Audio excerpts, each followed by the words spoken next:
ஆலடிப்பட்டியான் இப்போது 65க்கும் மேற்பட்ட கிளைகளுடன் உங்கள் இனிய தருணங்களை மேலும் தித்திப்பாக்க பல முக்கிய அறிவிப்புகளை ரஷ்ய அதிபர் புதின் வெளியிட்டார். இந்தியாவுக்கான கச்சா எண்ணெய் ஏற்றுமதியை தங்கு தடையின்றி தொடர இருப்பதாகவும் தமிழ்நாட்டில் முக்கிய திட்டங்களை செயல்படுத்த திட்டமிட்டுள்ளதாகவும் ரஷ்ய அதிபர் விளாடிமிர் புதின் தெரிவித்துள்ளார். இந்தியாவுக்கான எரிபொருள் ஏற்றுமதியை தடையின்றி தொடர ரஷ்யா தயாராக இருப்பதாக கூறிய புதின், வளர்ந்து வரும் இந்திய பொருளாதாரத்திற்கு அது உறுதுணையாக இருக்கும் என்றார். இந்தியா ரஷ்யா இடையேயான வர்த்தகம் 96 விழுக்காடு அந்தந்த நாடுகளின் கரன்சிகளில் நடைபெறுவதாக புதின் கூறினார்.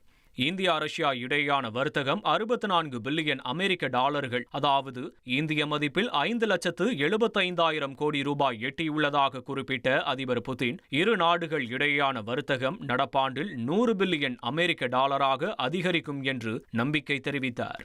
தமிழ்நாட்டின் கூடங்குளத்தில் இந்தியாவிலேயே மிகப்பெரிய அணுமின் நிலையத்தை கட்டமைத்து வருவதாக அதிபர் புதின் தெரிவித்தார். கூடங்குளம் அணுமின் நிலையத்தை மேலும் மேம்படுத்த உள்ளதாகவும், இந்த திட்டத்தின் மூலம் இந்தியர்கள் மலிவான விலையில் மின்சாரத்தை பெற முடியும் என்றும் அவர் கூறினார்.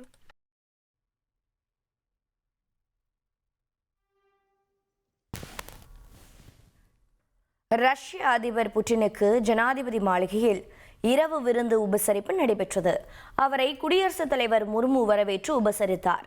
இந்த நிகழ்வில் குடியரசு துணைத் தலைவர் CP ராதாகிருஷ்ணன், பிரதமர் மோடி உள்ளிட்டோரும் காங்கிரஸ் சார்பில் சசி தரூரும் கலந்து கொண்டனர்.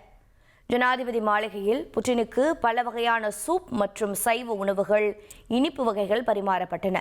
அதனைத் தொடர்ந்து ரஷ்ய அதிபர் புட்டின் குடியரசுத் தலைவர் முர்மு மற்றும் பிரதமர் மோடியுடன் புகைப்படம் எடுத்துக்கொண்டார். பின்னர் ரஷ்யாவுக்கு புறப்பட்ட புட்டினை விமான நிலையத்தில் வெளியுறவுத்துறை அமைச்சர் ஜெய்சங்கர் வழி அனுப்பி வைத்தார்.